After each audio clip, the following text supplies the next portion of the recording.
Hello, great people. Welcome back to our channel. We are so excited to have you again.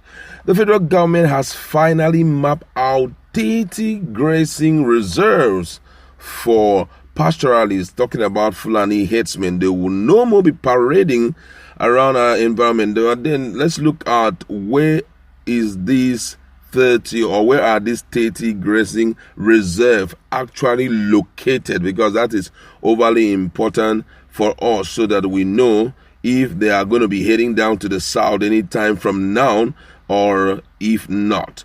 According to the news, as conflict between herders and farmers continue to rage, the federal government has mapped out 30 grazing reserves for implementation of the National Livestock Transformation Plan (NLTP) as a lasting solution to the crisis. This was made known by the Senior Special Assistant to the President on Agriculture, Dr. Andrew Kwasari, while addressing journalists on the move by government to solve the protracted conflict over competition of land, water, and pasture by herders and farmers.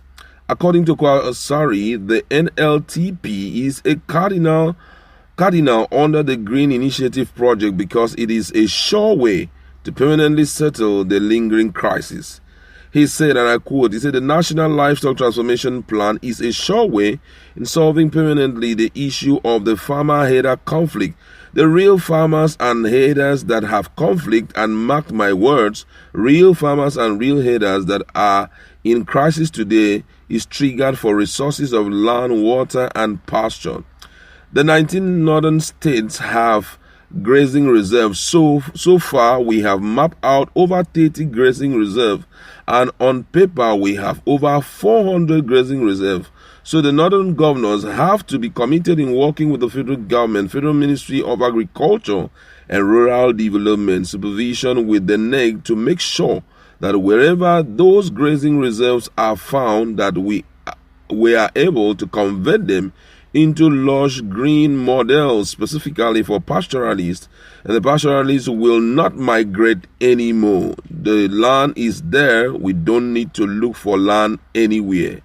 The traditional rulers we consulted, like the Jos, clearly advised and said the low-hanging fruits for federal and state government is we make sure we settle pastoralists in a gazetted grazing reserve. This takes away any notion of land grabbing or taking land from communities and giving to pastoralists, because we are in volatile situation, hate speech and all of that. He further said that Nigerians need to understand and embrace the National Livestock Transformation Plan by following modalities of the plan. According to him, he said, if we are going to achieve this, first of all, Nigerians have to follow the signs that is clear to the National Livestock Transformation Program methodology of NLTP, as clearly pointed out in the NLTP, and every state that adopt NLTP, it is to its own reality. It is not conscription, but if they do it this way, it will modernize livestock production, modernize crop production, remove conflict, create dialogue, and create cohesion in communities. He also pointed that one of the targets we are working on here in the National Livestock Transformation Plan, and we know that working at the National Economic Council, the governors working with technical experts crafted these policies. I have been secretary to the committee, and I have been to all the states to collect data and meet with the stakeholders. I understand that if we implement NLTP truly as it was designed over the next 10 years, we will handle the issue of genuine farmer-herders crisis completely, because one NLTP, that's National Livestock Transformation Plan, is crafted to offer opportunities on how livestock production is done and also how farm cropping is done. The NLTP started by training and holding the pastoralists in the northern livestock production system, teaching them how to grow the pastures, settling them in a systematic way and environmentally friendly pattern. Our pastoralists are willing to learn. We also express optimism that with the collaboration between the federal and state government, following the recent announcement of the Minister of Agriculture and Rural Development, Mohammed Nanono, on take off of the NLTP, there will be solution to the crisis. I hope with the move being made by both state and federal government, particularly by the recent announcement, everything will be all right. And he now spoke concerning the issue of banditry. He said, however, he said the NLTP is not designed to tackle the issue of banditry, insurgency, kidnapping, and other criminal activities. On kidnapping and banditry, I don't think NLTP is the answer because there is sheer criminality in that aspect, and I am sure that the security agencies are working on it.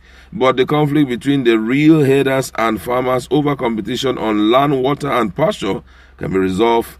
The issue of land, water, and pasture, and that will help livestock production according to global best practice. So right now, Nigerians are sure that it will not go past the northern states. According to the info, about 400 reserves are already mapped out, or it's already existing in the 19 northern states. But right now, they have mapped out 30, which means that they are going to kickstart the National Livestock Transformation Plan in the 19 northern states.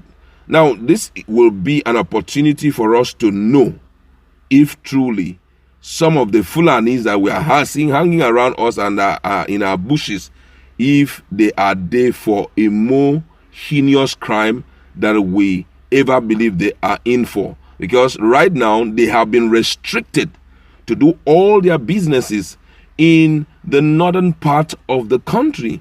They claim that cows and that there is a lot of cow rustling and that things have not been the way it ought to be and all of that. As much as they have restricted their movement to the south, I'm so grateful so that whatever thing that we are seeing in this part of the country coming from any Fulani, we know that those are truly the armed robbers who are trying to take away the peace of our country, and Nigerians will stop at nothing in fighting them and making sure that they show them the way back to their hometown. I'm so happy about this development. This is the first action taken by the federal government in a long while that has, people-oriented design or model, because most people were looking at them coming to this southern part. And I want to use the opportunity to thank some of the state governors who have stood their ground to make sure that it doesn't cross over to the south. Now, the question is, those northern states, are the governors going to give into it? Are they going to accept it? What will they benefit having them to stay with them? And the communities where these reserves are found, there need to be some kind of agreement between them and the so-called pastoralists so that they will not trespass into other parts of their land. We'd like to leave it there, but go to our comment section. Do you think that steps taken will go an extra mile in curtailing some of the issues that Nigerians have been having with the Fulanis, which is always termed that it is herders and farmer crisis? Let's interact in our